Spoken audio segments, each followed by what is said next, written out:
भारतवर्ष में NSCF Sant Nirankari charitable foundation के द्वारा ये कार्यक्रम आरंभ किया गया और इसमें भारत सरकार की संस्कृति मंत्रालय द्वारा भी सपोर्ट मिल रहा है। गंगा नदी जो धार्मिक रूप से बहुत महत्वपूर्ण है, उसको साफ स्वच्छ सुथरा बना करके रखे ताकि यहाँ किसी तरह का प्रदूषण ना हो और हमारा जल का यह स्रोत बिल्कुल स्वच्छ रहे। करीब भारत में 1600 ऐसे स्थान हैं जहाँ पर इस तरह का अभियान चलाया जा रहा है। नमस्कार, न्यूज़ फॉर नेशन देख रहे हैं आप और मैं हूँ आपके साथ रजनीश यादव। देखिए, इस वक्त हमारी मौजूदगी राघोपुर के रुस्तमपुर में है और यह रुस्तमपुर का यह गंगा घाट किनारे है, जहाँ पर आप देख सकते हैं कि किस तरह से जो है इस गंगा घाट पर अभी सफाई अभियान जो है वो किया जा रहा है। चूँकि आज भारत सरकार के संस्कृति मंत्रालय के द्वारा इस योजना के तहत पूरे देश में 1500 ऐसे जगह हैं जहां पर इस तरह का साफ़ सफाई का योजना जो है वो उसकी शुरुआत की गई है। इस योजना की शुरुआत का मुख्य उद्देश्य गंगा जल और जितने भी तालाब हैं, समुद्र हैं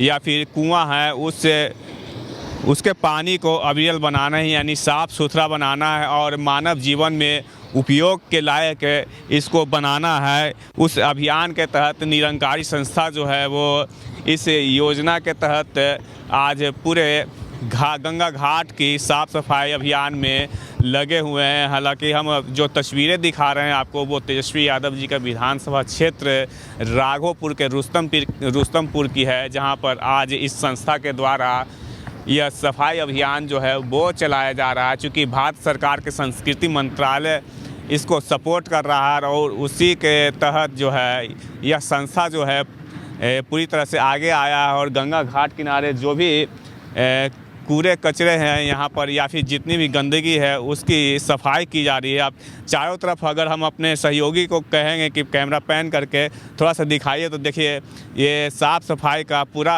हुजूम जो है वो आपको दिखाई दे रहा है।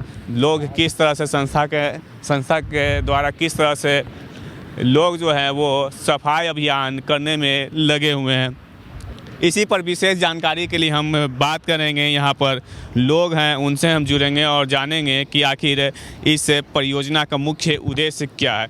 जी बताइए, यह कौन ऐसा मंत्रालय जो है आपको सपोर्ट कर रहा है इस तरह के परियोजना का, और इस परियोजना का मुख्य मोटिव क्या है? सबसे पहले आपको बहुत बहुत धन्यवाद कि आपने इस सूचना को लेने के लिए यहाँ आए।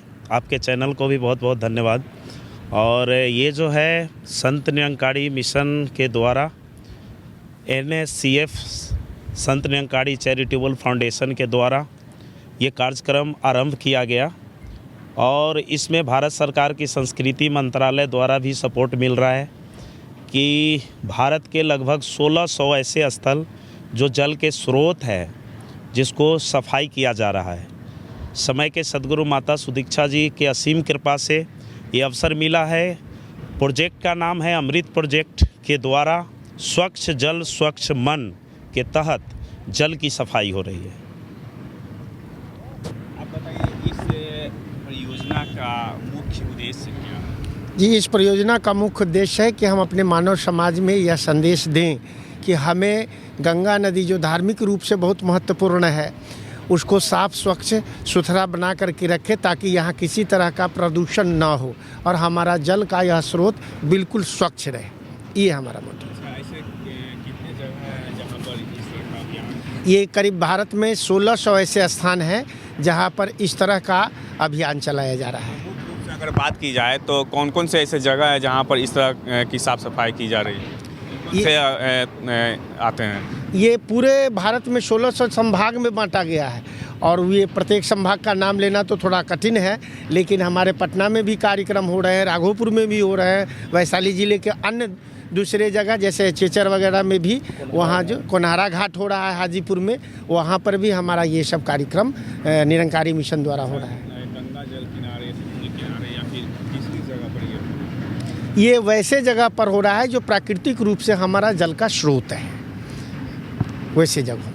तो मान लिया जाए कि जो गंगा किनारे जो गंगा का जल है या फिर समुद्र का जल या फिर कुएं का जल है उसको पीने लायक मतलब बनाएंगे। पीने लायक बनाया जाए और उसमें जो प्रदूषित ये जो कचरे के द्वारा जो प्रदूषण फैलाया जा रहा है, इन सब से को हम मुक्त रखना है प्रदूषण से, ऐसे जल के स्रोत को। तो चलिए, ये थे राघोपुर के कुछ लोग जो कि इस सफाई अभियान में लगे हुए थे। और साफ तौर पर कहा जा सकता है कि आज भारत सरकार के संस्कृति मंत्रालय के द्वारा अमृत परियोजना की शुरुआत की गई है और उस योजना के तहत जो है इस समय राघोपुर के रुस्तमपुर में साफ़ सफाई का अभियान जो है वो किया जा रहा है। और इस योजना के तहत गंगा किनारे या फिर समुद्र का जल हो या फिर कुएं का पानी हो, उसको मानव के उपयोग के लायक बनाया जाना है। Rajneesh, news 4 nation, Raghopur.